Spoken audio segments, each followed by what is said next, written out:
Esto es La Entrevista con Raúl Valladares. Masacres, feminicidios, asaltos y otra sarta de hechos que mantienen en zozobra al país, según analistas, son parte del combate a la criminalidad que debe emprender cuanto antes la Secretaría de Seguridad. Sin embargo, ahora el tiempo se convirtió en su peor enemigo, después de recibir un llamado de atención para que en cuestión de horas logre resultados contundentes contra el crimen organizado. Mediante su cuenta de Twitter, la presidenta de la República, Xiomara Castro, dijo a la Secretaría de Seguridad que no era posible que estemos bajo ataques del crimen organizado en constantes masacres y feminicidios. Exijo contundentes acciones y resultados en las próximas 72 horas. Se terminó el tiempo de espera, advirtió la mandataria, tras reportarse el más reciente homicidio múltiple en el que 9 personas fueron asesinadas en Comayagua y que se suma al suscitado en Comayagüela el sábado anterior y en el cual asesinaron a 7 personas. La Comisionada Nacional de los Derechos Humanos, Blanca Izaguirre, señaló que existe un manto de impunidad en las masacres registradas en lo que va de este año en Honduras, y las cuales dejaron como víctimas a 12 mujeres, 25 hombres y un niño. Y hasta el momento el CONADE señala que estos 9 casos están impunes. Ya pasaron la crueldad al número de víctimas por acto criminal, y entonces los asesinatos múltiples se convierten en una nueva forma de mantener bajo temor a la población, dijo la defensora de los derechos humanos. Sin embargo, las autoridades de seguridad en conferencia de prensa aseguran que los resultados obtenidos en el combate a la criminalidad son positivos, pero reconocen que no son suficientes, y parte de esta situación es debido a que gran parte de los recursos de la Policía Nacional se destina para el pago de salarios y otras responsabilidades, por lo que sus esfuerzos y recursos no los pueden destinar a los operativos contra maras y pandillas.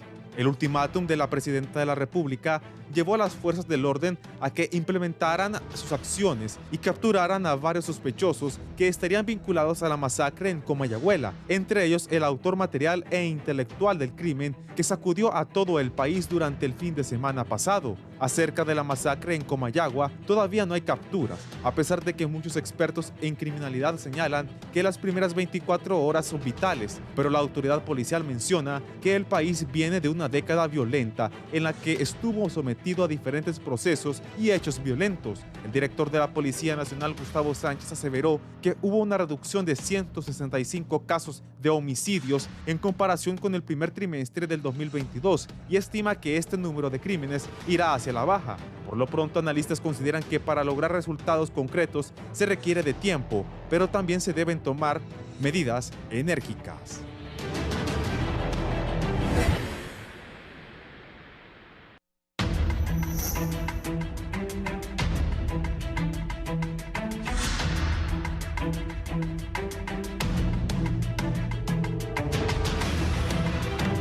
En menos de 72 horas, buenos días a todos, 2 masacres que dejaron 16 personas asesinadas. Así es, Honduras. Vamos a hablar de este tema. Tengo 3 especialistas para hablar de ello. Está conmigo el especialista en psiquiatría, especialista en medicina legal, maestría en investigación científica del delito, el doctor Juan Carlos Munguía Hernández. Doctor, bienvenido. Bienvenido, muy buenos días. Gracias por la invitación. Gracias a usted. Aquí está el analista en temas de seguridad y abogado también, don Germán Licón, abogado. Buenos días al pueblo hondureño, agradeciendo a Dios por este tiempo hermoso que nos ha dado y confiando que el debate en este panel pues, va a ser productivo para el pueblo hondureño. Bendiciones. Abogado y criminalista, don Wilfredo Rubio, bienvenido. Buenos días, gracias, licenciado. Buenos días a todo el público. Fíjense que voy a iniciar con el doctor para que después ustedes dos analicen. En menos de 72 horas, doctor, 2 masacres que dejaron 16 personas asesinadas. ¿Qué refleja esto en Honduras? Que el crimen organizado no tiene un contundente combate, y cómo lo recibe, cuál es la percepción, cómo lo reciben los hondureños al escuchar esto. 16 personas asesinadas. Yo contaba ayer que un periodista con el que estábamos dialogando sobre estos temas, discutíamos sobre la noticia del momento y me dijo, él es más joven. Bueno, la verdad me dice que nosotros estamos acostumbrados a ver masacres en Honduras. Nosotros crecimos. No, yo no, le dije. Pero usted me dijo, nosotros sí, me dijo. Nosotros en Honduras estamos acostumbrados a oír hablar de masacres. Doctor, sobre esto inicialmente. Sí, yo creo que esto que está pasando en Honduras, que cada vez vemos que se agudiza más, y usted lo acaba de decir fundamentalmente, y es que los hondureños hemos normalizado la muerte y la violencia como algo cotidiano en nuestras vidas, como dinámica. Solo un dato, la persona que me lo dijo tiene 29 años. Sí, estamos hablando de 3 décadas, prácticamente. Me dijo, mire, nosotros hemos crecido con eso. O sea, él no me daba, yo estaba, es que mi mente se posicionaba en las favelas de Brasil, y donde hay esos asesinatos, 7 muertos eran en ese momento. Y él me dijo, pues es que nosotros hemos crecido con eso. O sea, él me discutía si era o no la noticia principal. Pero hay un elemento todavía mayor, que ahí está el alimento del morbo y la normalización de la violencia y la muerte en una sociedad, en una dinámica social. El hondureño, yo lo he estado recalcando, se levanta en la mañana, enciende la televisión y lo que está esperando es a ver cuántos muertos se dieron en el día. Eso obviamente impacta en la psique de cualquier persona, ya sea un niño, ya sea un adolescente, un adulto como nosotros que estamos analizando esta situación. Porque si nosotros cuando, bueno, ya creo que tenemos más de 50 años los que estamos acá, cuando nosotros éramos niños y adolescentes esto no era un fenómeno que se daba. Y somos se daba, de la sub-50 para arriba. Sí, o sea, ya pasamos el medio siglo, ¿no? Entonces eso es interesante porque pertenecemos a una generación con una dinámica educativa diferente, con una dinámica social totalmente diferente, y que nos hemos tenido que ir adaptando a estas nuevas cifras de violencia, y sobre todo que nos coloquen como los países más violentos del mundo, y que no estamos en una guerra convencional. Pero ahí es donde está el problema, la conducta del hondureño, que se ha tornado totalmente violenta, porque la agresividad es propia de los seres humanos, pero la agresividad puede ser canalizada de diferentes maneras. En el caso de nosotros, pues fue a través del deporte, a través del estudio, y hoy somos lo que somos, pues estamos sentados aquí viendo de qué manera le aportamos a la sociedad. Pero ese muchacho que usted me acaba de mencionar ahorita, de 29 años, estamos hablando de 3 décadas prácticamente, donde estudiar para él, dice, bueno, y si estudio y tengo un título, una maestría. Y él es bien preparado, estudiado fuera del país.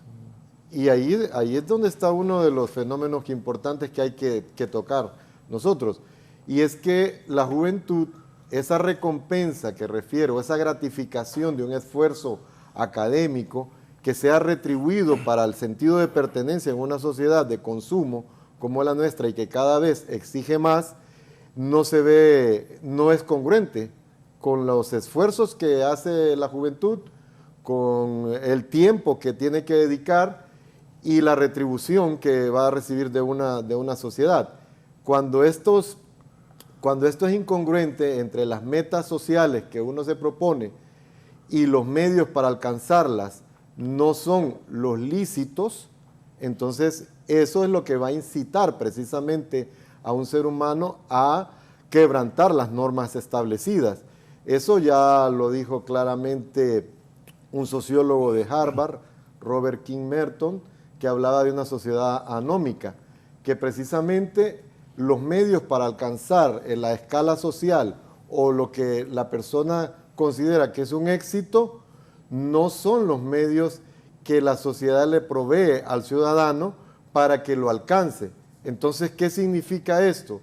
Que nosotros miramos personas con grandes éxitos económicos, pero que nunca han estudiado, que nunca los hemos visto trabajar, y que estas personas a veces en Honduras, y ahí está la virtud, que no es a través del trabajo, sino que es a través de cualquier situación que es totalmente ilegal, pero que las autoridades no investigan precisamente el origen de esas fortunas. Y ahí es donde confronta esos principios morales o esos ejes que tiene que mover a una sociedad, a los jóvenes, a los adolescentes y a los niños, es que si yo voy a estudiar, voy a sacrificarme, voy a tener los méritos suficientes para poder pertenecer a una sociedad de éxito.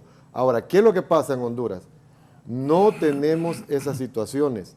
Cada vez las personas que estudian más, que se sacrifican más, tienen que irse del país porque precisamente el mercado laboral, el mercado productivo no los absorbe.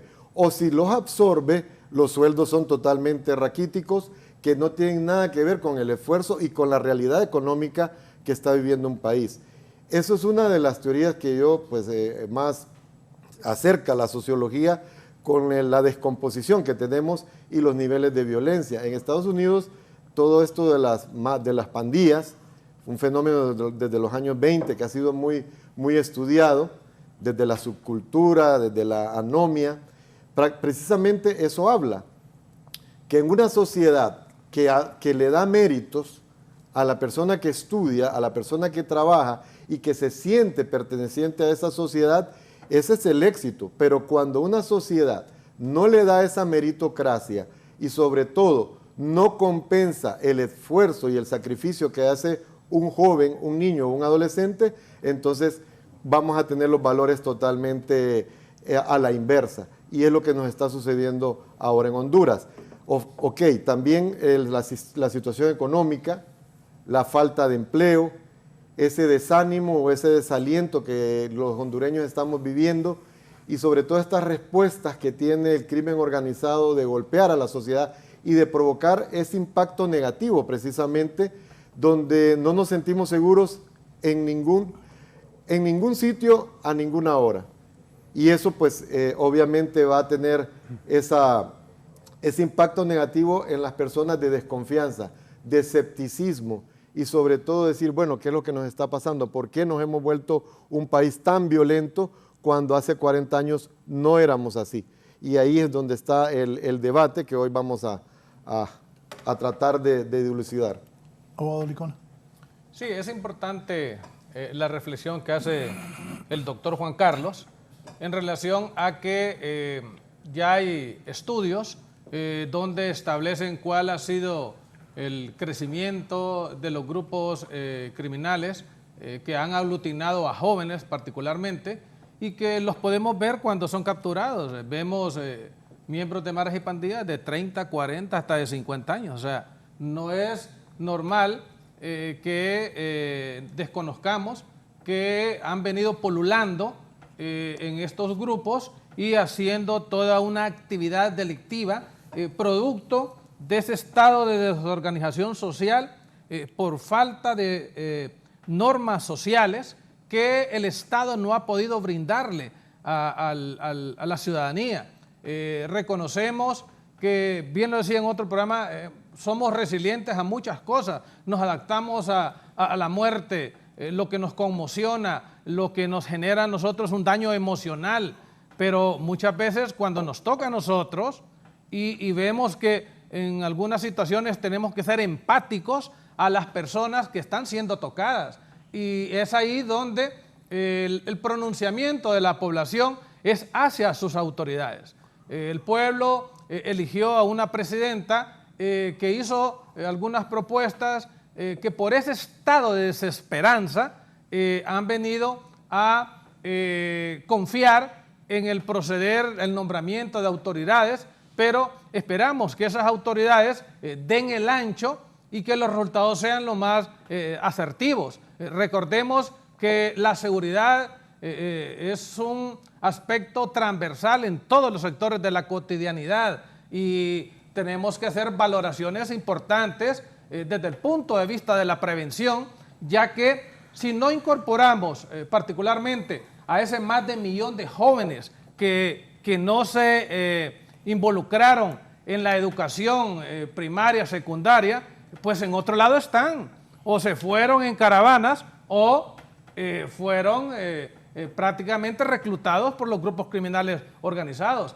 Muchos demógrafos le llaman los ninis, ¿verdad? Que ni estudian ni trabajan, pero reconocemos que esa es la labor de todo funcionario que va a ocupar un cargo público a fin de que esos resultados articulados y bien distribuidos desde el punto de vista técnico, psicológico y aún en temas importantes de la conducta humana, tienen que reflejar un cambio actitudinal para tener mejores hondureños. Hablaba el doctor de las personas que con mucho esfuerzo han salido del país, hombres brillantes, mujeres brillantes, pero cuando vienen aquí no ven oportunidades. La falta de oportunidad hace que estas personas regresen a los lugares donde ellos prácticamente se prepararon, y vemos muchos hondureños alcanzando éxitos en otros países y éxitos hasta mundiales, que hasta han inventado hasta muchos medicamentos, ¿verdad?, para la COVID, y los han dado al mundo. Entonces creemos que Honduras es un país de oportunidades, es un país de riqueza, pero la riqueza mayor que tiene nuestro pueblo es el capital humano, que está siendo desaprovechado por falta de políticas públicas y por falta de una intervención importante, porque en la última década se hicieron esfuerzos, se redujeron de 86, 87 muertes por cada 100,000 habitantes a casi 46, 47, y han seguido bajando. ¿Por qué? Porque ha habido una inversión en el tema de seguridad y en algún fortalecimiento, robusteciendo algunas instituciones del Estado, pero no vamos a reconocer también que la cooptación, el debilitamiento del Estado de Derecho ha generado también esta incidencia delictiva, porque el delincuente dice, bueno, estamos en los últimos lugares de impunidad, estamos en los últimos indicadores de corrupción. Aquí se dice que los americanos mencionan que se roban más de 3,000 millones de dólares al año.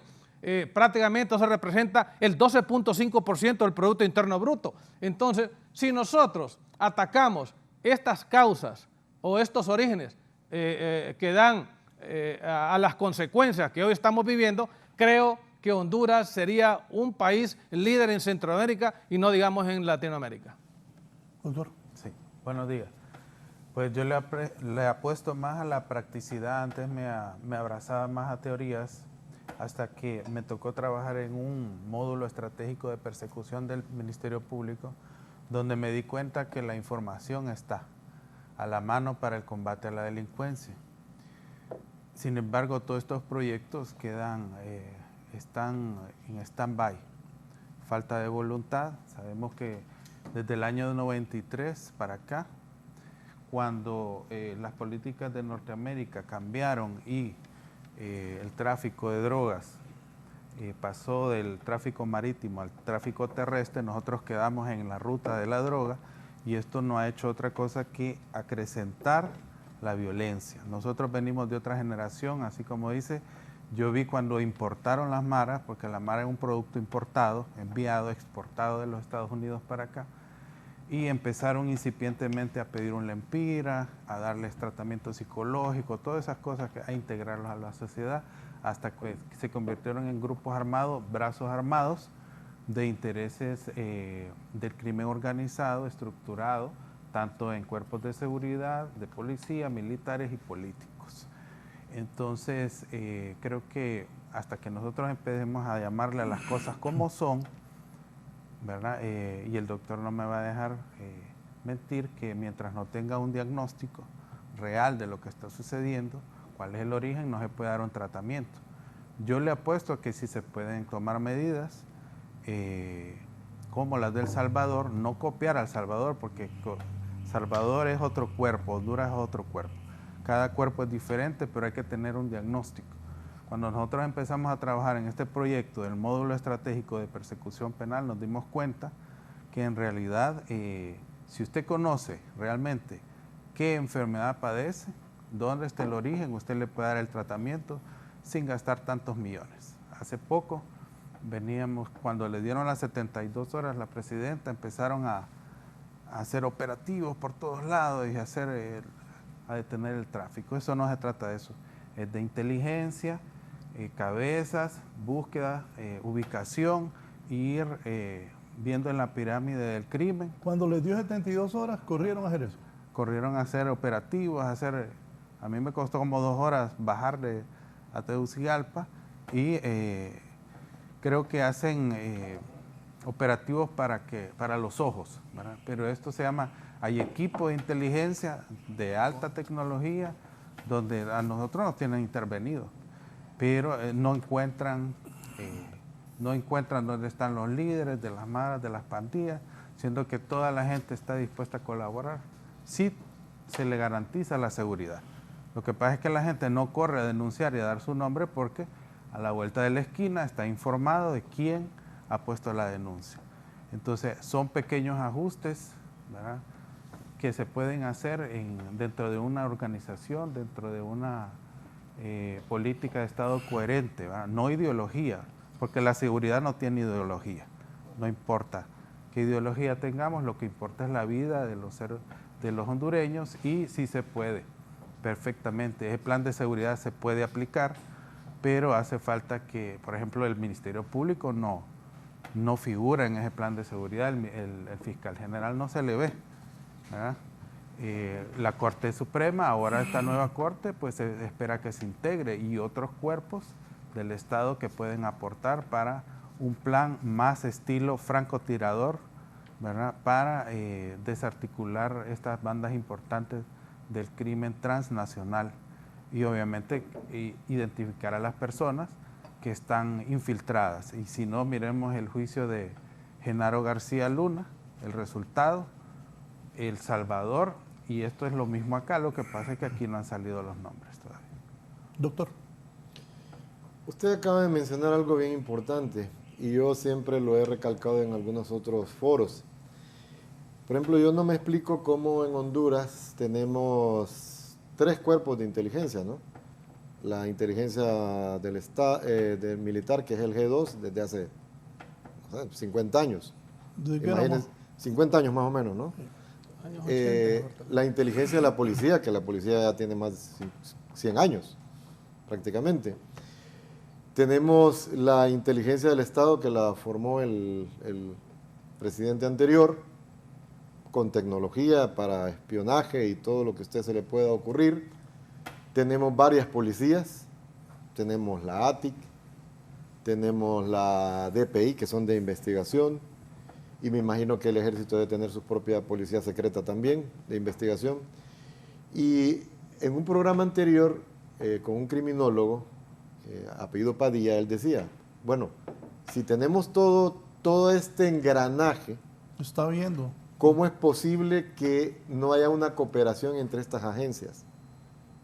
Por ejemplo, la policía tiene también su división antidrogas. El Ministerio Público también tiene su división antidrogas. Y obviamente la DEA también opera en Honduras. Entonces, ¿cómo es posible que nosotros no podamos detener o controlar toda esta situación? Y un tema que nosotros miramos el impacto, el efecto, que son las muertes. El narcotráfico genera esa visión prácticamente terrorífica de muertos que aparecen en las calles, etc. ¿Y el dinero? Porque si estas bandas existen y tienen tanto éxito y se capturan y vuelven a surgir nuevos miembros, ¿por qué no le damos seguimiento al dinero? O sea, porque no van a operar, no creo que tengan todo ese dinero encaletado o guardado en casas. Ese dinero también circula de una u otra manera. Entonces yo creo que también no se le ha dado la importancia debida o no se le quiere dar, como usted decía, a veces la información está, pero al momento de ejecutar las acciones pareciera que no hay una decisión política de ninguno de los gobiernos que han estado pasando y que se han hecho inversiones bastante significativas en el tema de seguridad, aparte que la seguridad, el empleo, la salud y la educación son temas de los políticos. Y usted decía algo, claro, o sea, la seguridad, la educación y la salud no tienen ideología. Esos son temas de Estado, fundamental. Pero ¿qué nos pasa a nosotros como sociedad? Queremos soluciones inmediatas, concretas, que los hondureños podamos salir de nuestras casas y sentirnos seguros, que el Estado nos garantice lo primero, que es la vida, la seguridad, pero que obviamente las cifras, si bien es cierto, como decía el abogado, de un momento que creo que fue el 2011, que llegamos a 86, al año 2022, que si no me equivoco en cifras, me disculpan, creo que llegamos a 36 o 34 homicidios o muertes violentas por 100.000 habitantes. 35.6. Y eso pues a pesar del esfuerzo que está haciendo el Estado, de la inversión que hacemos la ciudadanía a través de la tasa de seguridad, seguimos teniendo estos impactos negativos precisamente con las masacres, porque las masacres tienen ese impacto, no se está haciendo nada. ¿Qué es lo que está pasando? Tenemos un estado de excepción, se ha invertido tanto, pero se siguen matando en masa, y son personas jóvenes, personas prácticamente que tienen toda una vida por delante. ¿Y qué hacer? ¿Qué es lo que nosotros como sociedad tenemos que empezar a decir? Bueno, en El Salvador tomaron la decisión al unísono de combatir las maras y pandillas, y creo, si no me equivoco, que bajaron su índice de muertes violentas. Creo que están en 0. Sí. Entonces, 300 días sin homicidios. 300 días sin un homicidio. Eso, o sea, las cifras son frías, ¿no? Ahí no podemos decir, o sea, si un país altamente violento como nosotros tiene 300 días sin homicidios, con una política X dirigida hacia X grupo, entonces significa que hay un resultado positivo para esa sociedad y que el pueblo salvadoreño lo percibe como positivo, aunque los organismos de defensa de derechos humanos no lo ven así. Pero el presidente Bukele dice, bueno, déjennos arreglar los problemas como nosotros creamos más conveniente. Yo creo que también nosotros debemos de involucrarnos, toda la sociedad, usted mencionaba, que deben de trabajar en equipo, porque en Honduras también yo veo uno de los graves problemas, que no se trabaja en equipo, hay islas, cada uno haciendo lo que cree conveniente y hay una actitud como de protagonismo también, que creo que eso debe de irse desapareciendo porque nos interesa a todos los hondureños como sociedad, que la sociedad camine bien, que los gobiernos que estén ahí, que fueron electos por el pueblo, tengan una buena función y que sobre todo tengan resultados positivos, porque hay cosas que se pueden hacer, pero hay que hacerlas ya. ¿Por qué? Porque no podemos seguir esperando más masacres, que sigamos teniendo altos índices de homicidios o de muertes violentas y seguimos en la misma ruta de decir, bueno, vamos a cambiar a fulano de tal o no lo vamos a cambiar. Yo creo que más que cambiar una persona, un funcionario, es que todos trabajemos en equipo, que todas estas agencias que existen, que tienen presupuesto, que tienen recursos y sobre todo lo que usted decía, tienen información de ya días. Entonces, ¿cuándo se va a ejecutar esas políticas públicas de seguridad efectivas y que el pueblo hondureño recuperemos la confianza en nuestras autoridades? Sí, antes de que participe el abogado y criminólogo Carlos Padilla, dice el exdirector de Centros Penales y abogado Germán Magnil, buen día, tiene razón lo que menciona el abogado Rubio, para la seguridad no hay ideologías, yo creo que el presidente Zelaya quiere que siga el alza en la seguridad, sin embargo, tiene que tomar medidas fuertes, los militares deben volver a las calles. En un año que lo regresaron a los cuarteles se vio que fue un error lo que han hecho y los funcionarios inoperantes deben cambiarlos, ya que demostraron que no pueden. La seguridad también en gran parte depende de la voluntad de quien gobierna. Germán Magnil, que fue director de Centros Penales en la administración anterior de Juan Orlando Hernández, comunicándose con nosotros. El abogado Carlos Padilla, adelante, abogado.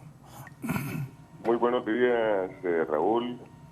Un saludo a la distancia al doctor Munguía, a quien le tengo un gran aprecio, igual al colega Germán Licona, y al abogado Rubio, a quien no tengo el placer de conocer en persona.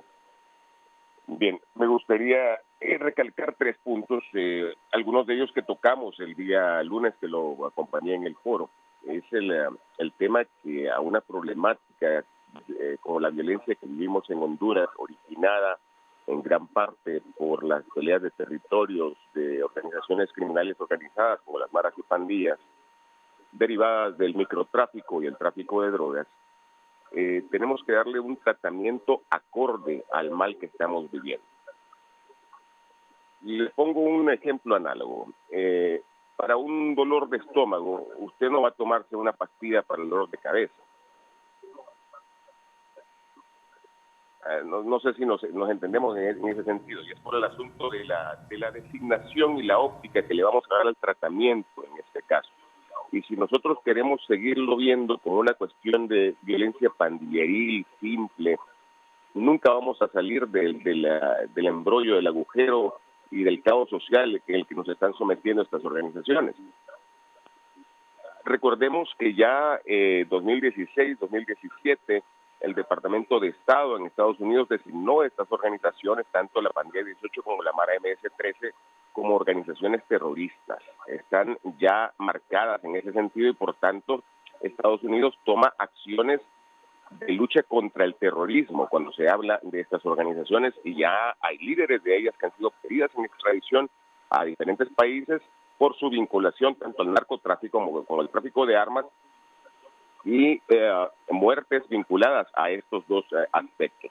Entonces es momento ya de que Honduras cambie la óptica de ataque y comience a hacer una lucha contra estas organizaciones que más tienen un comportamiento como de guerrillas urbanas, y entonces podamos formular una política frontal de choque desde el eje del poder, como se ha hecho en alguna forma en El Salvador, que yo no digo que se copie, como lo dijo el abogado Rubio, pero sí que lo positivo se puede implementar en el territorio hondureño definitivamente. Ahora bien, también tenemos el aspecto de la coordinación de las agencias de seguridad del Estado, que como bien apuntaba el doctor Munguía, no pueden trabajar como islas, sino que tienen que trabajar coordinadamente, estructuradamente para una política de seguridad efectiva, que tiene que venir también con la cooperación de todas las secretarías de Estado, de todo el gabinete de gobierno, pero coordinado ¿por quién? Por la cabeza del gobierno, por la cabeza del Poder Ejecutivo, que es la presidenta Castro. Porque si ella no dicta los lineamientos, va a seguir pasando lo que ha estado pasando hasta este momento. Por eso me parece completamente desacertado las declaraciones en redes sociales que pude ver el día de ayer, que causaron conmoción en los medios de comunicación y redes sociales, donde se le otorgan 72 horas al ministro de Seguridad para que resuelva este embrollo. Hombre, si Savillón no es un superhéroe de eso de los paquines o de las películas que salen, que tiene superpoderes para arreglar un desastre que lleva años, vinculado a la desorganización, la falta de formulación de políticas públicas. Porque si bien es cierto, necesitamos, como le dije antes, una política frontal de choque basado en la fuerza para poner un orden, como se ha establecido en El Salvador. De la misma manera, viéndolo desde el eje de la población, también necesitamos una política pública encaminada o concatenada para mejorar todas aquellas condiciones inherentes a la dignidad humana, entiéndase, generación de empleo, vivienda, salud, educación, un rescate a la estructura de la familia, que es el bastión principal de soporte del tejido social de cualquier país. Todo eso tenemos que regresar a rescatarlo para darle en realidad tranquilidad y paz a la población hondureña. Muchas gracias, Saúl. Gracias. Por cierto, a oídos de las autoridades del Poder Ejecutivo que encabeza doña Xiomara Castro, Savillón, ministro de Seguridad, aseguró que los recursos con los que cuenta, bueno, lo dijo hasta ayer, que le jalaron las orejas con ese llamado, que los recursos con los que cuenta son limitados y que elabora con más fe en Dios que con recursos que le gustaría tener a disposición. Es que la Policía Nacional no cuenta con los recursos necesarios. Agua. Bueno, recordemos que toda institución del Estado tiene dentro de su presupuesto asignaciones en cada una de las áreas en las cuales ellos están trabajando. La Secretaría de Seguridad pues no es la excepción, tienen varios departamentos de policías especializadas porque es gente, pues grupos élites al servicio de la población. No obstante, creemos que, como estamos hablando un poco ahí de experiencias exitosas de otros países, ¿por qué no vernos al interior de nuestro país? Algunas experiencias exitosas que se pudieron dar en relación a las últimas administraciones. Haber pasado de 87 a 46 muertes por cada 100.000 habitantes, hay algo que está encerrado todavía y que no ha salido a luz, y creo que eso se puede traducir en mejores resultados. Pero si hablamos un poco de las experiencias exitosas de El Salvador, Ayer estuve en un programa con un criminólogo y experto en derechos humanos, Marvin Reyes, del Salvador. Mire lo importante, ellos adoptaron programas de sección, pero ahí hay otros ingredientes dentro de esa estrategia, Raúl. El Estado como tal se alineó, o sea, los poderes del Estado en su conjunto se alinearon para hacerle frente, o sea, lo que hemos estado hablando de la desarticulación de toda la institucionalidad para entrar en bloque y hacer frente a las incidencias delictivas. También el sistema judicial se endureció. ¿Qué implica eso? Que a los que colaboraban con los grupos criminales de maras y pandillas subieron las penas a 15 años. Los que hacían incidencia delictiva y cobraban la extorsión, las penas se ampliaron a 25 años. Y a los cabecillas de los grupos criminales, que eran los que daban la directriz de su accionar, subió a 45 años. Eso pues creo que representa un disuasivo. Asimismo, 0 beneficios en las cárceles de máxima seguridad y aún en las cárceles que tienen control jurisdiccional. Creemos que esa situación ha fortalecido. Las audiencias también, para las personas de criminalidad organizada, todas las audiencias son vía Zoom. O sea, se respeta el debido proceso, el derecho a la defensa y aún el estado de inocencia, pero con medios tecnológicos.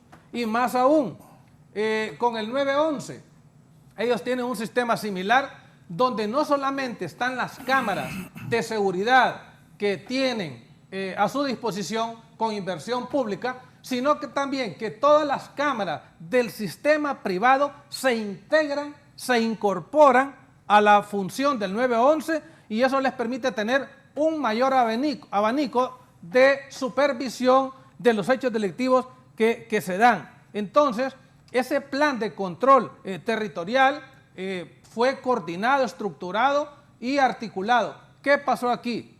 Generamos un plan donde se estableció a partir del mes de diciembre de sección, donde la fuerza del orden, llámese Policía Nacional y Policía Militar o Ejército, están solos.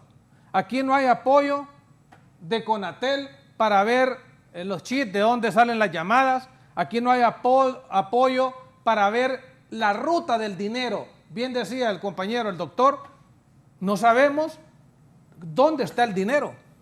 Son cantidades, más de 18.000, 20.000 millones de lempiras que se tienen establecido que manejan los grupos criminales de maras y pandillas. ¿Dónde está ese dinero? Vemos aquí que se persigue a los grupos de narcotraficantes y buscan a las personas que en nombre de ellos utilizan los recursos, y veo que con una rapidez encuentran los bienes donde están ubicados. ¿Y por qué a estos grupos criminales todavía no se le ha dado el seguimiento de la ruta del dinero? En ese sentido, creemos que estos esfuerzos articulados tienen que seguirse dando y replicando las experiencias exitosas a fin de reducir la incidencia delictiva. Sí, está, antes de pasar con el abogado Rubio, Russell Matute de Olanchito Lloro. Don Russell. Sí, buenos días, licenciado Raúl. Un saludo al abogado Rubio ahí, un saludo a todos los demás, al doctor también, y quiero felicitarles por ese interesante programa. Doctor, fíjese que estoy con todas sus apuntalaciones y yo estaba diciendo el otro día de que para que estas cosas sucedan, esta ola de crímenes, yo siempre he pensado que a la base de todo desorden mental hay un problema moral, y esto lo decía el psicoanalista, el padre del psicoanálisis, el doctor Sigmund Freud. Entonces, en algunos casos, pues, lo que pienso es que este país, nosotros los hondureños, necesitamos inmediatamente ser tratados por doctores especialistas, por psiquiatras, que nos digan qué es lo que está pasando, por qué estamos comportándonos así, porque estoy seguro, como le repito, de que a la base de todo desorden mental tiene que haber un problema moral. Entonces, mucha gente en nuestra sociedad dice, ¿para qué voy a ir a un psicólogo? No se dan cuenta todavía de lo enfermos que están cuando dicen estas cosas, y esto es lo que se está dando. Nosotros estamos enfermos y necesitamos de psiquiatría bastante para que lleguemos a los niveles dantescos de lo que estamos llegando. Pero otra cosa es de que hay cosas que se pueden solventar y le ponemos muchos peros. Doctor, al igual que usted, soy adulto, y yo me acuerdo cuando yo estaba pequeño y bajo anuncios de parte del gobierno, le habla ya por el 78, doctor, nos dábamos cuenta los pobladores de cada lugar que decían, ahí viene la rural. Y nosotros preguntábamos, ¿qué es la rural? Porque nuestros padres nos decían, bajo comunicados del gobierno, la rural era puedo decirle, un departamento del ejército, pero ellos llegaban de civil a los domicilios, de civil, solo portaban un carnet, y el asunto era que decían que llegaban con el objetivo de ver quién tenía armas para decomisarla. Ese es el objetivo de la rural. Entonces ellos se identificaban con carnet, el gobierno hacía el anuncio de estos comandos, cuando iban a llegar, nuestros padres nos decían a todos los de los hogares, se reunían y nos decían, viene la rural. Cuando la rural llegaba, el objetivo era ese, de casa por casa, doctor, impresionando quién tenía armas, porque había crimen. Es decir, siempre hubo crimen, siempre hubo maldad, pero no como la que hoy existe, que hoy son matanzas de 8, 4, 3, 2, 1, y pasaron mañana otra y otra. Entonces, le decía al licenciado Raúl el otro día, de que el mundo está mal, no por los que hacen el mal, sino por quienes miramos quienes hacen el mal, y entonces nos quedamos de brazos cruzados. En este grupo de personas, yo siempre he pensado que los buenos tenemos que ser más que los malos, pero como dijeron ustedes, una sola golondrina no hace verano. Aquí tenemos que unirnos, y digo esto, ¿sabe por qué? Porque los únicos, para mí, mi criterio es, los únicos aquí que deberían de tener armas, lo siento, son los cuerpos del Estado y nadie más. Nadie quiere decir ni Rosel, ni su hermano, ni su papá, ni su mamá. ¿Por qué razón? Pues porque esto es lo que se está dando. Caballeros, ustedes van a ver que hay estado de excepciones, pero eso no surte el efecto que se le debe dar a la situación. Soy de Lanchito y Oro, y cerca de esa base dio una de las masacres más grandes el otro día, y ese lugar está en estado de excepción. Entonces quiere decir que más bien no existe ese efecto que se espera. La policía, todos los agentes de seguridad, en logística, en estrategia, muchas veces carecen de las estrategias que más bien tienen los grupos militares que se dedican, de grupos armados que se dedican a este tipo de asesinatos. Entonces, no queda otra que hacer lo que se debe hacer en el momento que se va a hacer. Yo creo que al nivel que estamos, la policía ya es incompetente. Quien les está hablando es un reservista del ejército que se graduó en la Marina en Puerto Cortés, y yo creo que el único sistema de seguridad que debe haber a estas alturas solo es la psicología. La psicología nos va a decir que en el lugar donde estemos, con quien estemos, escaneemos las personas visualmente, y que con nuestra psicología nos demos cuenta, a tirar la mirada, quién está alrededor de nosotros, con malas o con buenas intenciones. Entonces, soy un militar, conocí todas las armas, soy un experto en demoliciones, TNT, C4, pero les digo esto para que sepan que aún así estoy en contra de las armas, porque las armas producen violencia. Entonces, para mí, mi seguridad es parte de mi psicología. Las personas que no somos malas, que no tenemos ningún ápice de maldad, sino que procuramos hacer lo bueno y queremos lo bueno. Gracias, don Rosel Matute. Nos dice también, aquí participa Lucía Miranda, dice doña Lucía, Buen día a todos. Es importante la depuración policial, depuración de oficinas claves de seguridad en el 911 y todo lo concerniente a información, investigación, estrategias para que no sean revelados a estos grupos delictivos. Considero que no se debe anunciar el lugar en que se interviene en área rural. Debe haber alcaldes auxiliares para coordinar con policía municipal y nacional. Además, porque cuando capturan no sacan información de los cabecillas y dónde se ubican para poder desbaratarlos. Abogado Rubio, me decía sobre esto que dijo el ministro de Seguridad, que aseguró que los recursos con los que cuenta son limitados y que elaboran más con fe en Dios que con los recursos que le gustaría tener a disposición, dijo el ministro de Seguridad. Bueno, qué bien el ministro, y respeto mucho eso, que cree en Dios, todos necesitamos de Dios, pero créame que se puede manejar esto del presupuesto si 12 cipotes controlan un barrio, una colonia, ¿verdad? Usando inteligencia, o sea, me refiero a estas estructuras criminales, ¿verdad? Usan banderas, la policía... Tenían cámaras el otro día, ¿de acuerdo? Tenían cámaras también, pero ellos controlan 12 jóvenes que no pasan de 20 años o 25, controlan todo un barrio o una colonia, de quién los denuncia, quién está estorbándoles el negocio, pero la policía es incapaz. Si solo el indumentario de un policía anda más de 100.000 lempiras en su cuerpo, no digamos su sueldo, entonces pensaría 2 veces para dar esa excusa.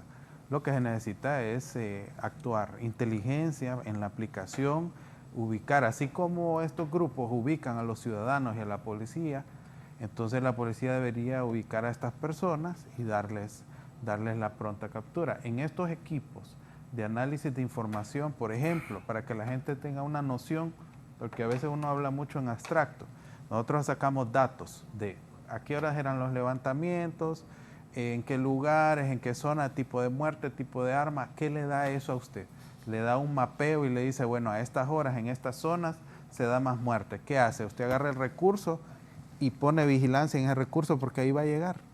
Ahí va a llegar. Es una proyección a futuro con datos de pasado. Con 5 años de información, usted está más que preparado para darle frente a esta guerra de la criminalidad y empezar no a reaccionar, ¿va?, sino a prevenir realmente, porque la policía no ha prevenido. Y si miramos la década, que muchas hablan de que ha venido avance, en la década de la policía, los resultados son que muchos están extraditados. Eran partes de estructuras criminales de directores para abajo, ¿verdad? El caso Orlán Chávez, que a mí me tocó ser abogado, representante de la familia, con los recursos del Estado, oficiales de alto rango del Estado, ejecutan a un fiscal, al día siguiente desaparecen todos los expedientes que él tenía pendientes, porque él había dado grandes golpes al crimen organizado y tenían otros golpes, entonces lo eliminan, al día siguiente desaparecen esos expedientes y nadie los volvió a ver. Entonces, ese tipo de cosas que hay que llamar las cosas como son. Si 10 cipotes pueden controlar una colonia, ¿verdad?, ¿cómo la policía no puede controlar esos barrios? Marca eso, Eddie, por favor. Ricardo Mendoza, don Ricardo, desde Yuscarán, El Paraíso. Buenos días. Sí, caballero. Yo digo que somos los padres de familia los culpables de estas situaciones porque se perdieron los valores, ¿va? Antes uno le daban permiso de ir a la calle hasta las 9 de la noche, luego tenía que estar en la casa. Y hoy no, amigo, hoy los padres ni sabemos dónde andan los hijos, ¿va? Y yo digo que eso empieza desde la casa. Gracias, que tengan buen día.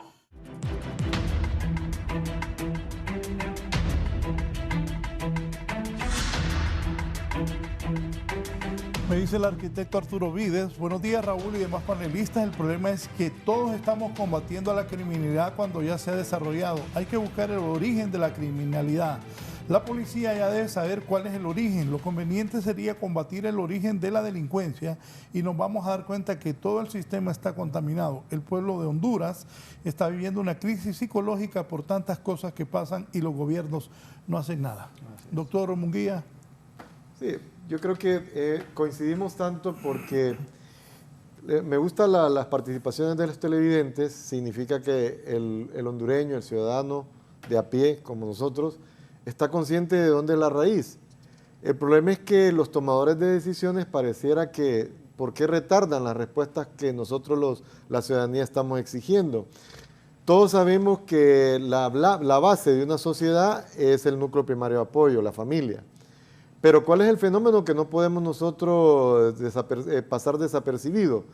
La mayoría de los hogares hondureños son monoparentales. ¿Qué significa? Que es la mujer la responsable.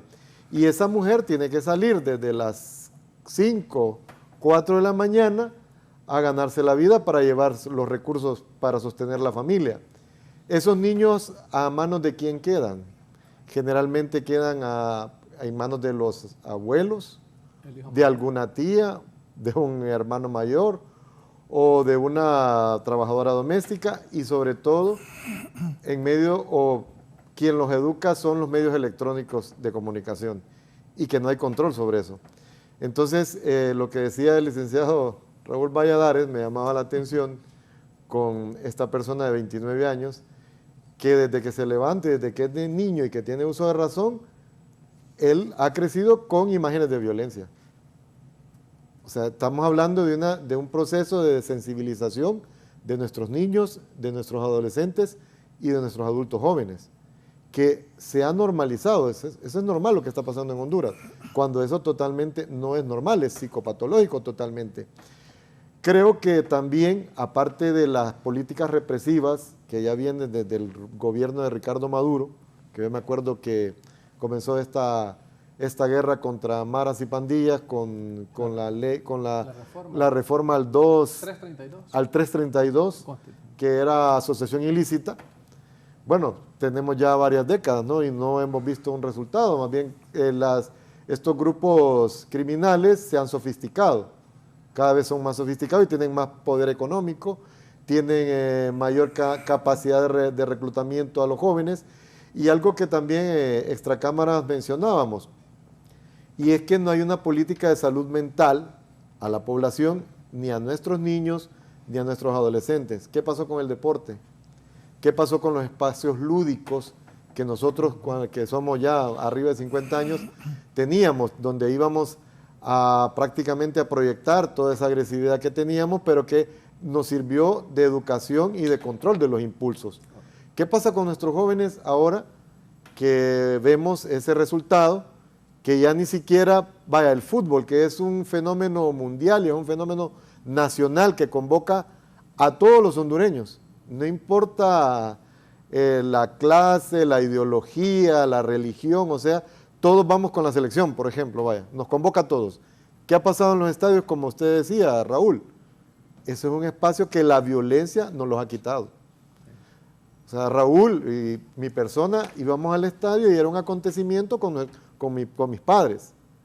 Ahora yo creo que un padre no se atreve a llevar a un niño o a un adolescente a un escenario de ese tipo, por lo que los violentos también han llenado esos espacios. Entonces, ¿qué vamos a hacer con una política nacional de salud mental que debe estar en los deportes? Voy a repetir al aire lo que me dijo Fernando. Le pregunté por qué yo soy Motagua y estábamos contentos que le habíamos ganado a la España 3-0, pero le dije, oíme Fernando, pero ¿por qué fue tan poca gente? Papá, me dijo, hace poco mataron a una niña de la España. Imagínense la muerte de una niña en un espacio lúdico que nos debe convocar no a la violencia, sino a un momento de satisfacción, ¿verdad? A desestresarnos supuestamente de la vida cotidiana, y que nos debe convocar a hacer una celebración. Un partido de fútbol es una celebración, no es un espacio para que vayan a pelearse y ni digamos muertes. Y también coincidíamos sobre la respuesta que se debe dar a nivel de información de los entes que los entes que son encargados de la seguridad de los ciudadanos. Debe de haber una coordinación al unísono de todas estas estructuras. El abogado Rubio, criminalista, nos decía un dato bastante interesante de extracámaras. Dice, bueno, serán unas 100,000 personas que están activas delinquiendo, y somos 9 millones de hondureños. O sea, la política de seguridad debe ser la prioridad en este momento, porque estamos desbordados. Extracámaras decían, bueno, las reacciones son a nivel nacional. O sea, los hondureños nos levantamos y estamos preocupados por nuestra seguridad, porque lo más grandioso que tenemos es nuestra vida y el Estado debe de asegurarnos. Otra cosa, y esto va para el ministro de Seguridad. Señor ministro de Seguridad, los hondureños lo que queremos son respuestas. Usted es la persona encargada de darnos seguridad y usted es un experto porque es un policía de carrera, ¿verdad? Tuvo una carrera en la policía, tuvo una acción que, generó su destitución, su salida del país y su retorno. Yo creo que los hondureños todavía confiamos en las instituciones, porque todavía hay un fenómeno que pasó en Guatemala, y es que la población en Guatemala, igual un país violento con las mismas características nuestras, se tomaba la ley por su mano o la justicia por su mano. En Honduras todavía no hemos llegado a eso, porque todavía seguimos confiando. Cuando en los programas que yo participo la gente dice, bueno, queremos más policías en las calles, queremos seguridad, porque todavía la gente en Honduras confía en un uniformado. Mira un uniformado y siente que hay seguridad. Y otra cosa que hablábamos nosotros acá y que creo que es oportuno decirlo, que nos molesta a todos los que estamos y a cualquier ciudadano, vamos a hacer una actividad X, a un mall, a cualquier cosa que vamos ahí. Y miramos elementos de la policía o del ejército custodiando a personas que para nosotros no son, nadie los conoce. Entonces también creo que eso, a oídos de la presidenta, a oídos de los tomadores de decisiones, del ministro de Seguridad, del Ejército, por favor, no queremos ver elementos de seguridad custodiando a personas que nadie conoce, que quién les va a hacer daño. Y en un programa anterior, en este mismo foro, me llamó la atención, alguien lo mencionó, no sé si fue Padilla, que había ido a Chile y que allá los funcionarios, o fue usted, no me acuerdo, que llegaban en sus carritos Honda Civic, o sea, no andan ni en camionetas blindadas, ni con elementos de seguridad. Y son funcionarios públicos que están, o sea, que toman decisiones importantes. ¿Por qué en Honduras nos damos cuenta de un funcionario público? Le cuento una pasada. Ajá. Le dije a un amigo que voy a ir a ver el España contra el Pachuca, el Motagua contra el Pachuca, a San Pedro. Entonces me mandó una lista, pues me iba a conseguir una entrada y me dice, ¿y los guardias de seguridad? No, le digo, yo camino con un muchacho que yo lo cuido a él, le digo. Pero es cierto, es la pregunta que me hicieron. ¿Y los guardias de seguridad? ¿Cuáles guardias? No sé yo. Pero es cierto, aquí, óigame, le ponen blindaje 7 a los carros, como si fueran tanques. No, y el costo que significa para nosotros los contribuyentes, que miramos personas así, o sea, estamos hablando que andan en un supermercado y andan 3 personas de seguridad hasta llevándole la carretilla. Miren, yo creo que eso a cualquier ciudadano, a esos ciudadanos que están sufriendo, ¿verdad?, el embate de los criminales, y nosotros somos los que pagamos eso. ¿Y cómo es posible que estas personas anden custodiando a personas que nadie conoce? Entonces yo creo que también todo eso influye de manera negativa en la percepción de seguridad que tenemos, que hay inequidad. O sea, sobre todo, o sea, nosotros los hondureños queremos levantarnos, salir a trabajar y sentirnos seguros en nuestros sitios de trabajo, en las vías públicas y en nuestras casas. Y hacia ahí debe ir. Y le retomo lo que dice el abogado Rubio, que es un especialista en criminalística. Todos sabemos que la criminalística es algo súper especializado, porque ya está el hecho, y es la persecución de los indicios que ahí se toman. Pero usted decía algo, el análisis, el diagnóstico, la conclusión y la ejecución de medidas correctas. No es posible, porque ese dato me interesa lo que usted dijo, que 100,000 personas que son los delincuentes o ejecutivos que andan en la criminalidad nos tengan a 9 millones en incertidumbre. Unos hipótesis. Y de remate, esas estructuras, ¿verdad? Que utilizan a nuestros jóvenes, a nuestros niños y adolescentes en servicios de inteligencia, lo que se llama bandera. No sé por qué donde hace lo de bandera, me llama siempre la atención. Sí, o sea, yo sé que es la ejecución, pero el símbolo, ¿no? Es decir, bandera. Puede ser, se me viene la relación del fútbol, los árbitros cuando levantan. Ok. Mire, qué interesante eso, ¿no? Sí. Que el árbitro levanta la bandera porque se está... Algo pasa. Entonces... No lo había concluido yo el simbolismo, ¿no? Que tenemos y esa relación con la parte lúdica del fútbol. Yo creo que nosotros, como hondureños, exigimos, solicitamos y tenemos todavía la esperanza, porque el hondureño todavía no pierde la esperanza, porque eso es algo que hay que recalcar en el hondureño. El hondureño siempre está en espera continua y eso creo que las autoridades deben de tomar en consideración.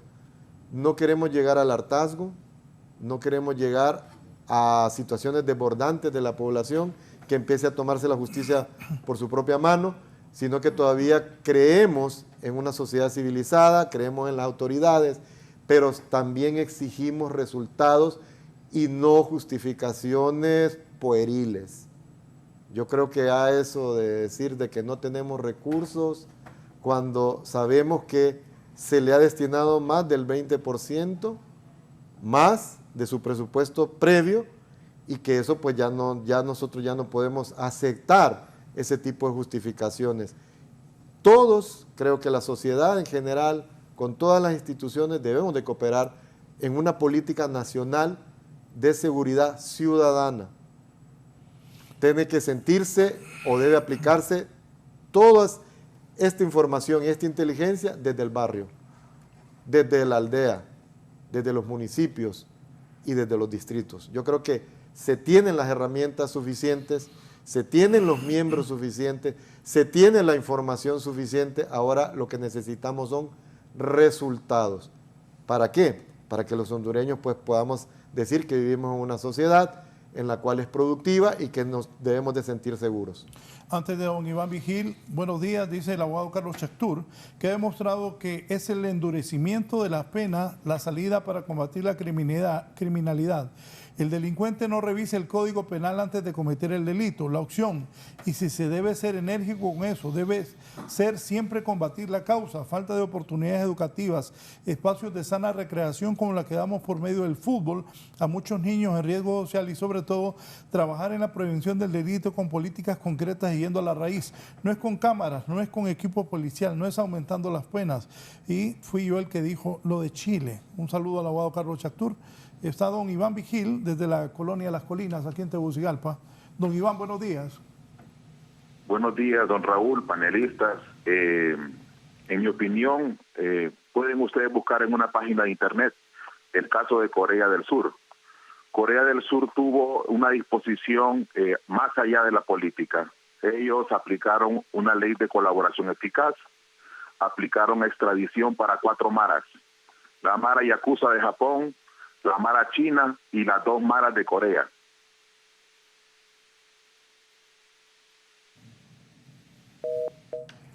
Bien, se cortó la llamada.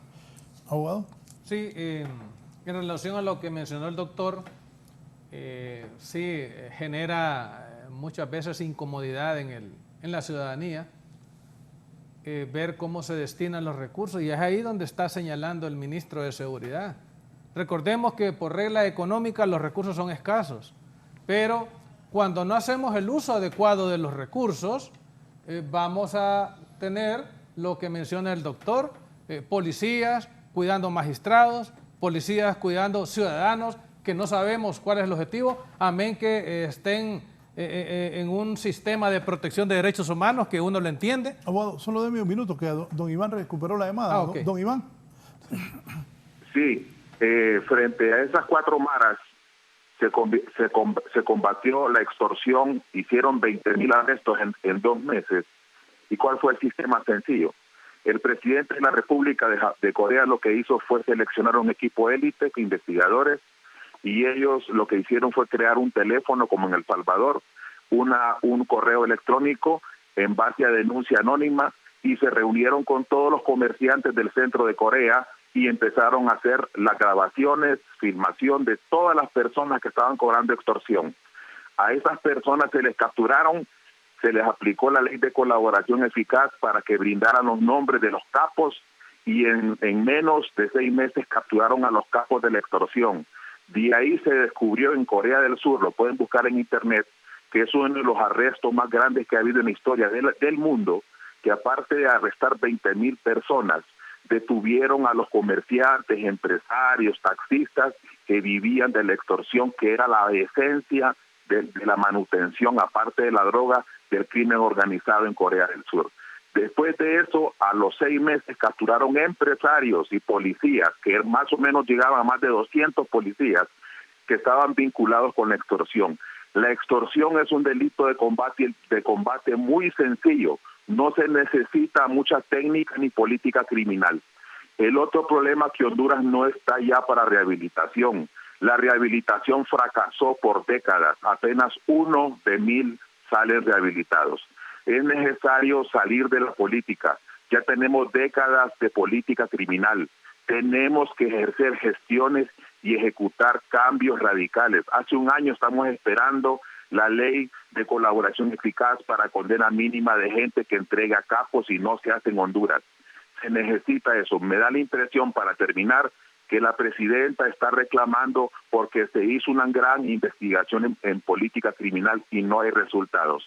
El caso de Corea del Sur es un ejemplo que usó El Salvador para combatir a la extorsión. Entonces, ¿en qué estamos? Necesitamos gestión. Como pueblo se necesita acción para combatir el crimen organizado, empezando por la extorsión con evidencia, grabación, video de las mismas personas que pasan siendo coaccionadas, y se logra. En Corea se puede hacer ese trabajo, se puede hacer en Honduras con diferentes tipos de pandillas. Buenos días. Buenos días. Abogado. Sí, comparto lo que dice el ciudadano, igual, similar lo que está haciendo El Salvador, ya lo dijimos, hubo una alineación de los poderes, articularon sus esfuerzos para tener los resultados. Pero allá hay otra también experiencia exitosa en relación al número de elementos policiales que están en las calles operativamente. El 75% de los policías en El Salvador está en las calles. Se suman los miembros de las Fuerzas Armadas de Honduras. Y quien lidera la función policial es el policía. Eso es importante. Y de esos administrativos, pues son los que coadyuvan los esfuerzos logísticos y administrativos para que no fracase los eventos que ellos están haciendo para reducir sustancialmente la criminalidad. En Honduras, el 70% de las muertes violentas proviene de la criminalidad organizada, no viene del criminalidad común. Y lo hemos visto a través de todo el tiempo, y el detonante o el caldo de cultivo ha sido el narcotráfico y prácticamente la corrupción que se ha dado en nuestro país y por años, pues, porque aún algunos estudios hablan de las modalidades que ha tenido la corrupción en nuestro país. Hablamos que el accionar que operan los corruptos son 15 modalidades. Primero, hacen sobrevaloraciones. Segundo, sobornan. El nepotismo, el desvío de fondos, la violación a la ley de contratación del Estado, la apropiación de los recursos públicos en la ejecución de programas sociales, la venta de plazas, evasión fiscal y extorsión. Estamos hablando que desde el Estado, desde la administración pública, se observan estas modalidades que generan impunidad. Lo vemos, como bien decía el abogado, 100 jóvenes manejan, 12 jóvenes manejan las colonias, tienen cámaras de seguridad, tienen recursos económicos, tienen logística, y si no la tienen, pues la buscan cómo adquirirla. Pero lo más importante, y quiero saludar al amigo, el doctor Tulio Mariano, él hacía una reflexión y me digo, haga hincapié en algunos aspectos. La ruta del dinero, ¿qué está haciendo el sistema bancario para determinar los recursos ilícitos que son ingresados al sistema?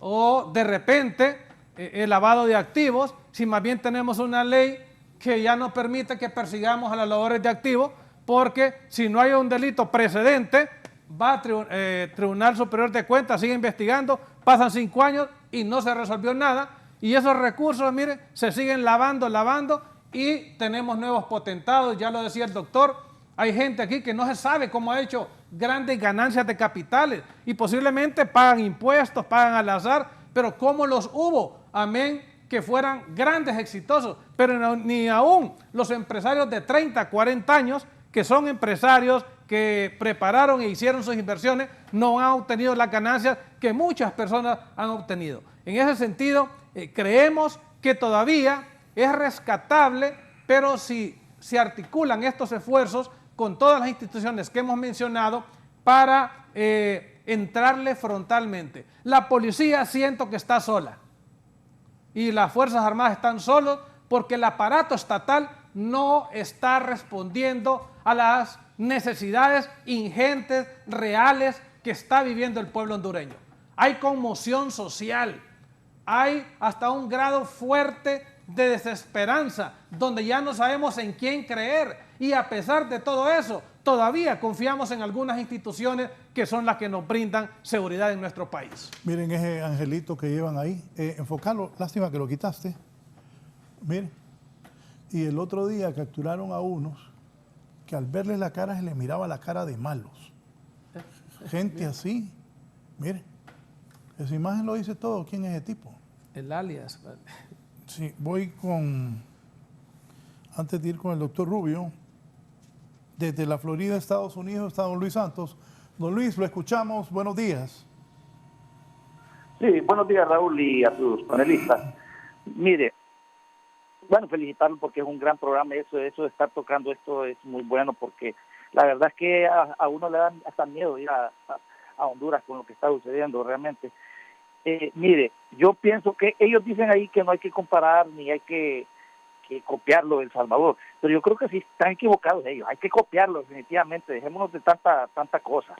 En El Salvador está trabajando excelentemente este presidente. Mire, yo lo digo porque yo miro las noticias también de El Salvador y la gente anda contenta en las calles, y la gente dice ya podemos salir en las calles, ya podemos andar en la noche, los padres dicen ya podemos salir con nuestros niños a los parques que antes no lo podíamos hacer, los vendedores que están en las calles dicen podemos vender tranquilamente, ya no tenemos quien nos venga a extorsionar y todo eso. Entonces, yo pienso que sí, hay que copiarlo, dejémonos de tanta cosa realmente, ¿verdad?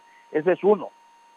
Y lo otro que el asunto del deporte, mire, yo me acuerdo que antes en las escuelas se promovían los campeonatos a nivel de escuelas, de grado, y el campeón jugaba con otro grado de otra escuela, se armaba una selección de escuela y competía con otra escuela de otro pueblo, y así sucesivamente. Me acuerdo yo exactamente de eso, ¿verdad? Pero ahora creo, no sé si todavía se promueve eso en Honduras, realmente, no sé, ¿verdad? Entonces también en las escuelas hay que influir en ese aspecto, ¿verdad?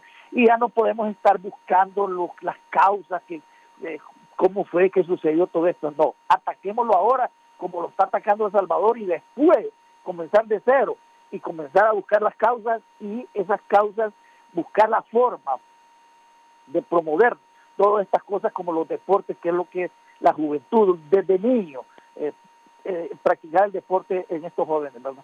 Gracias, buenos días y me gusta el programa. Gracias, don Luis Santos, desde la Florida, allá en los Estados Unidos. Gracias por vernos, doctor. Sí. Es importante que la gente sepa que la información y los perfiles criminales de miles de delincuentes ya existen, ya están recabados, ya están en los archivos, ¿verdad? ¿Por qué? Los gobiernos pasan, los políticos se cambian, pero los cuerpos de seguridad son los mismos, ¿verdad? Esos no cambian, esos tienen esos perfiles, ellos tienen la responsabilidad como seres humanos, como funcionarios, ¿verdad? La historia les va a demandar, y los que crean en Dios o no crean en Dios, Dios les va a demandar eso también. Pero la gente no piense que los cuerpos de seguridad no tienen eso.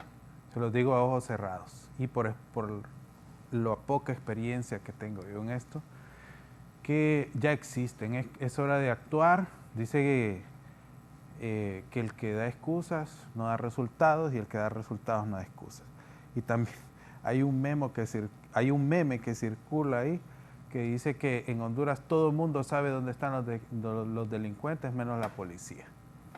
Entonces ya creo que el pueblo no necesita más de esto, qué buen programa, pero necesitamos ya una reacción real de ir tumbando esas cabezas de esas estructuras criminales, porque esto ya estos cuerpos de seguridad nos tienen en una novela turca, ¿va? Interminable, con las mismas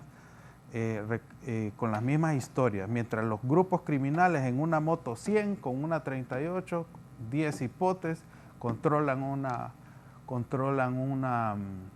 una colonia, que ese presupuesto lo anda un policía en su traje, su pistola, sus cosas de plástico carísimo, su chaleco, su radio, que son unos muñecos, ¿verdad? Entonces, y quieren más y más y más y más y no dan un resultado. Y el problema no es el dinero que piden, sino que la pobreza de resultado, ¿verdad? No es problema que pidan si la seguridad es una prioridad. La seguridad nos va a traer estabilidad laboral, producción, la señora va a poder sacar su negocio de baleadas, mantener a sus hijos, una madre soltera que antes sucedía en los 80s, principios de los 90s. Cualquiera se podía mantener con una venta de comida, con vender ropa usada, no se puede porque lo van a extorsionar. Entonces la policía, necesitamos acción, ¿verdad? Y que la gente sepa que toda esa inteligencia ya está recabada, hombre. Si Honduras es pequeña, todos sabemos quién es quién, ¿verdad? Y podríamos hablar de muchas razones, pero aquí es los pocos civiles que estamos entrenados en esto. Nosotros les decimos, no nos digan eso, ¿verdad? No sigan con esa línea, con ese tipo de declaraciones, ¿verdad? Siempre digo, la universidad debería abrir esa carrera de criminología y criminalística, porque en este país se necesitan criminólogos y criminalistas civiles, ¿verdad? Para que hagan presión, o un instituto criminológico civil que sirve para dar diagnósticos, para que no andemos dando tumbos, ¿verdad? Haciendo operativos. Vaya, ahí tenemos en ese un gran operativo, una gran saturación que cuesta millones y que va a dejar 10 capturas, ¿verdad? Deja 10 capturas, la mitad de esas personas van a salir libres, millones en juicios y no van a dar ningún resultado. Así que necesitamos un cambio. El plan de seguridad se escuchó bien, pero la ejecución no va de la mano. Sáquenme de una duda. ¿Es correcto que los militares sigan en los cuarteles?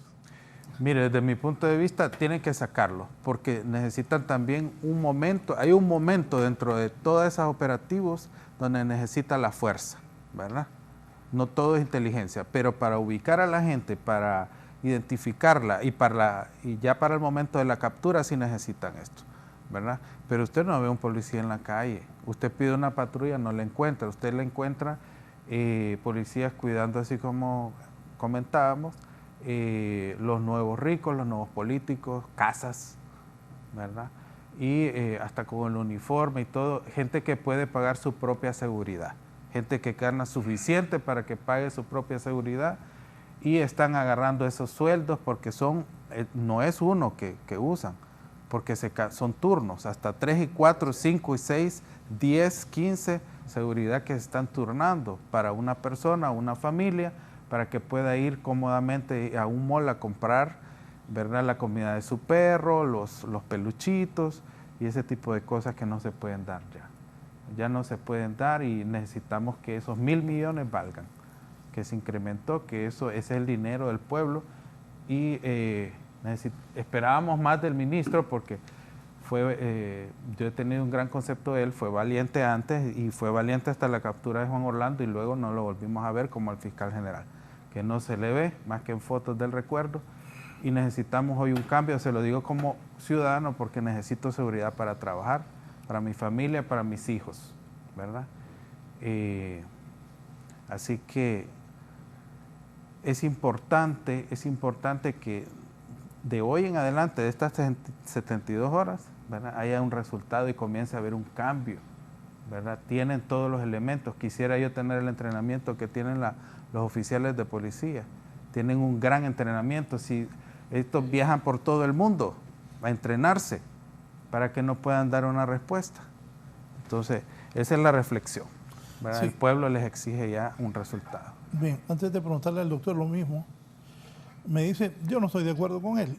Un amigo, se llama Mauricio Padilla, nunca he visto un militar de la Fuerza Aérea o la Naval haciendo operativos. Sáquenlos a la calle. Doctor, ¿qué piensa usted? Yo tengo mis reservas en el impacto psicológico que significa un militar de verde con un arma de guerra en una calle. No se me olvida esto nunca, que tuve una experiencia con un amigo que venía de Escocia, se bajó en Toncontín y estaba en la época del presidente anterior, donde estaban los policías militares en un montón de lugares, y entonces él me quedó viendo y me dice, están en guerra. Todo el tiempo le contestó usted.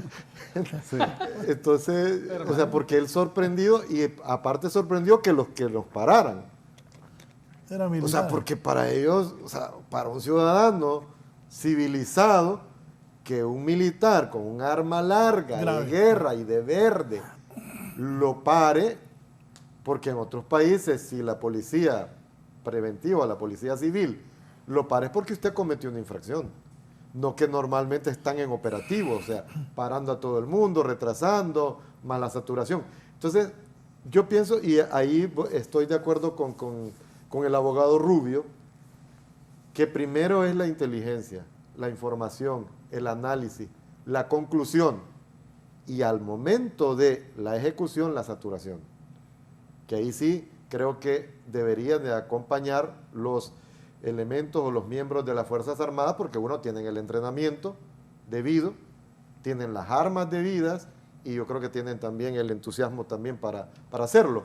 Yo creo que ahí es cuando debemos de sacar o hacer uso de la ley, como lo manda, que la policía o los organismos de seguridad pueden pedir apoyo a las Fuerzas Armadas, porque también son bastante onerosas, o sea, nos cuestan mucho dinero, y que sean realmente operativos y que le sirvan a la población. Pero no estoy muy de acuerdo en ver elementos de verde con armas largas, porque siento que lejos de tener una actitud como el policía, que es un entrenamiento totalmente diferente, que es para tratar con la población civil, el militar no tiene esa formación. El militar tiene la formación de enemigo y disparar con la orden, porque son centros de castigo que se utilizan ahí, y ellos ejecutan órdenes del más alto nivel o del que esté en rango superior. Entonces, no creo que estén preparados para poder tratar a un ciudadano normal, a un ciudadano que anda en la calle, que anda estresado, que anda con problemas. No están ellos preparados para eso. Yo siempre he pensado eso, que los militares no tienen la formación policial. No la tienen, definitivamente. El policía debe ser capaz de primero disuadir a través del diálogo, de una llamada de atención. El mismo uniforme. El ejemplo que me decía un amigo, mira, me dije, los policías tienen que lidiar con los bolos. Ajá. ¿Qué más? Sí. Dice el abogado Germán Leicelar, muchas felicidades por el abordaje del tema. Es en realidad muy preocupante, sin embargo creo que un elemento fundamental es atacar las causas y no solo los efectos. Llámese falta de empleo, de oportunidades y de educación y formación, y sobre todo que existe un deseo nacional de no seguir alimentando el odio y la división que está bien marcado desgraciadamente aquí en Honduras. Eso lo agregué yo. Voy a hablar, ¿qué? Don Tony Castro, buenos días. Tony, adelante. Buenos días, Raúl. Buenos días a los panelistas. Bueno, más que todo era un comentario que quiero hacer. La problemática, realmente la ola de criminalidad está en su pico más alto, creo yo. Hace mucho tiempo no estábamos viendo ese miedo de andar en las calles, que ahora, bueno, uno volvió a tener ese temor de estar en un semáforo y tener miedo de estar ahí, ¿verdad? Nunca se sabe si lo asaltan. En las cámaras privadas se miran gente asaltando en los puentes, en los semáforos, en todas las calles, ya no tienen ni vergüenza, no tienen miedo. Me hago una pregunta: ¿qué hacía el gobierno pasado que este gobierno no hace actualmente?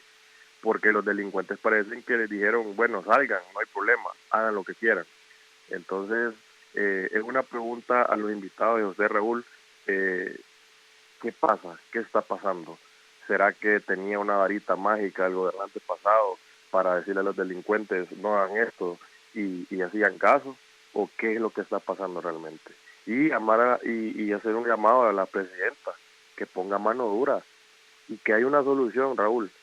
Saquen a los militares, que son los que dan la cara por la población. La policía, tal vez voy a hacer un comentario no tan bueno, pero ya se sabe que prácticamente están involucrados en el crimen organizado. Entonces, bueno, a ver qué se hace y en cuestión de semanas, pues resolver este gran problema que es la delincuencia. 2 masacres en una semana es una locura, algo que no se había visto ya días, ¿verdad? Entonces, solamente eso y pues, buen día a todos. Buenos días. ¿Respuesta, abogado, a lo que dijo Antonio? Sí, lo que pretenden los grupos criminales organizados es con estas masacres así tan introspectivas, donde el mayor número de personas se han dado en las últimas 72 horas, y vemos que ya estas masacres tienen rostro de mujer y de niños, pues, porque están falleciendo las mujeres y los menores. Esto lo hacen ellos como una modalidad para mantener el miedo en la población. Si ustedes ven las estadísticas comparativas del año pasado, aún del 2021, en los primeros 3 meses del año, andamos bajo en incidencia delictiva, en muertes violentas, pero el impacto de estas últimas masacres creo que nos ha puesto a los padres de familia. Yo me imagino la presidenta de la República cuando reaccionó por esta situación. Ella es madre, es esposa y es abuela, pues. Entonces, de esa forma también reacciona la gente en los hogares, que es una cuestión prácticamente de familia. Si retomamos lo que han mencionado algunos participantes, tenemos que desde el seno del hogar generar esa confianza, instruir al niño en su camino y aun cuando fuere viejo, no se apartará de él. Tenemos que estar ahí con los menores también incidiendo. Y a pesar, como bien decía el doctor, que son hogares monoparentales y que en algunas ocasiones son hogares monoparentales extendidos, donde es un primo o un abuelo quien queda a cargo de esta situación. Y ahí van otros delitos y otros factores que se van dando dentro de la criminalidad, como son los abusos a los menores. Pero eso es otra prácticamente delito conexo en torno a esta situación que estamos viendo. Pero consideramos oportuno que ya es tiempo y no es para ayer, las respuestas son para hoy. Como exmiembro, capitán retirado que fui de las Fuerzas Armadas por más de 17 años, considero que constitucionalmente las Fuerzas Armadas tienen su rol.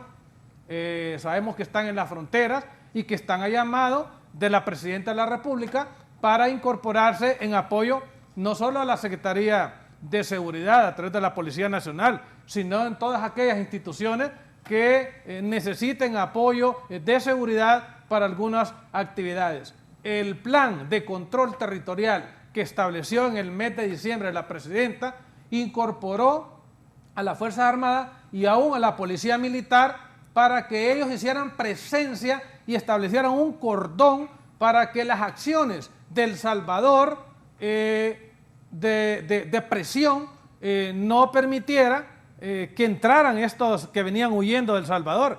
Pero ya hemos visto que en Copán, en Intibucá, aún en Valle, Choluteca, han capturado a fascinerosos del Salvador y se han entregado a las autoridades. O sea que todavía hay algunos espacios en esa frontera que les permita a estos individuos incorporarse. Y lo difícil de ello es también que muchos de estos ciudadanos que son perseguidos en El Salvador están hoy aquí, han sido capturados y están adiestrando a los grupos criminales en las estrategias que ellos han tenido para fortalecer el accionar que está vinculado con la criminalidad organizada.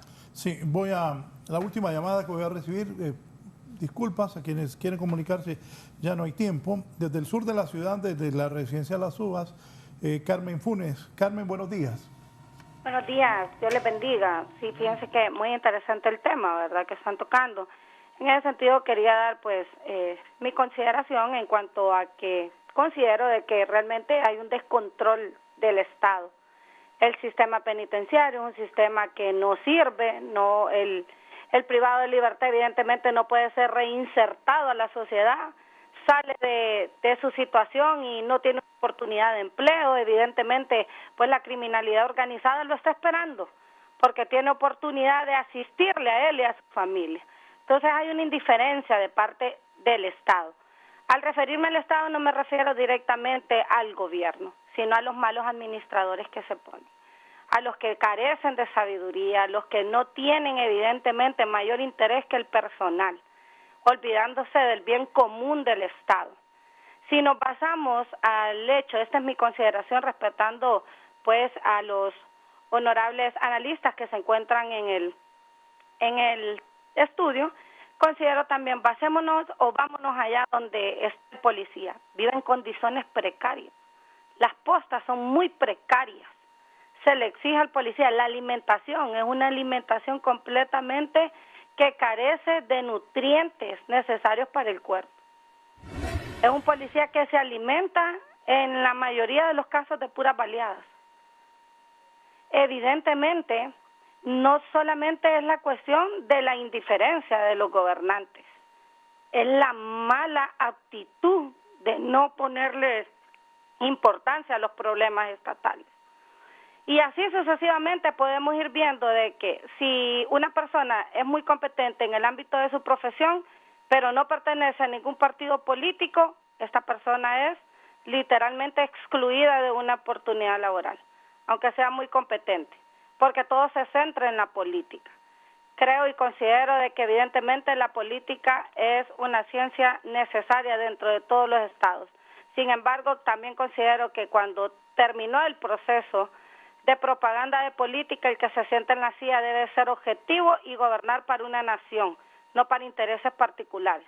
En el Estado, en consideración a las Fuerzas Armadas, es muy idóneo el hecho de capacitar a las Fuerzas Armadas y trabajar de forma conjunta con la policía. ¿Cuál es la situación? Que empiezan a crearse competencias entre estados, competencias entre Fuerzas Armadas, competencias entre policía, competencias entre otras instituciones asignadas a la investigación. Entonces no hay un bien común, hay un interés particular de sobresalir ante el Estado. Y en lo personal creo que ya el Estado cuenta con su propio protagonismo, no necesita más protagonistas. Básicamente esa es mi intervención, muy oportuno el tema, bendigo sus vidas y feliz día. Gracias, Carmen Funes. Nos vamos. Conclusiones, abogado Wilfredo Rubio. Bien, Libre esperó mucho por el poder y tiene la oportunidad de hacer cambios realmente profundos, ¿verdad? A todos los políticos en Honduras el esquema es dulce por quedarse de por vida. Y el pueblo estaría feliz, no le importa quién esté gobernando siempre y cuando esté bien. Entonces tiene el reto este gobierno, la presidenta y todo lo que está funcionando ahorita como Estado de hacer un cambio. Estamos esperando ese cambio. Los diputados, el 99.9, están peleando cosas que no les interesa al pueblo, les interesa a ellos. Bukele, un político inteligente que de repente haber pensado, como hombre ambicioso, quiero quedarme mucho tiempo, voy a trabajar en la seguridad, y la seguridad le funcionó. Hablemos de lo que es un político. Y pensó, inviertan en la seguridad, eso les va a dar los frutos que ustedes quieren, sin una consecuencia negativa y una consecuencia positiva para el pueblo. Así que yo sí creo que es posible. Se pueden vencer 100.000 delincuentes porque somos 9 millones de personas honradas versus 100.000 delincuentes, que hay la tecnología, hay el equipo, hay presupuesto, hay inclusive ahora hasta la inteligencia artificial les puede ayudar. Si ya la inteligencia artificial se ha puesto a competir con 200 abogados y ha hecho la labor de 200 abogados en 20 minutos. Y estamos hablando de no temas analíticos, sino mecánicos de análisis de contratos. Entonces, igual, pueden hacer análisis de datos con inteligencia artificial, se ahorran un montón de dinero, sacan la inteligencia de ahí y comienzan a hacer los verdaderos operativos que estamos esperando.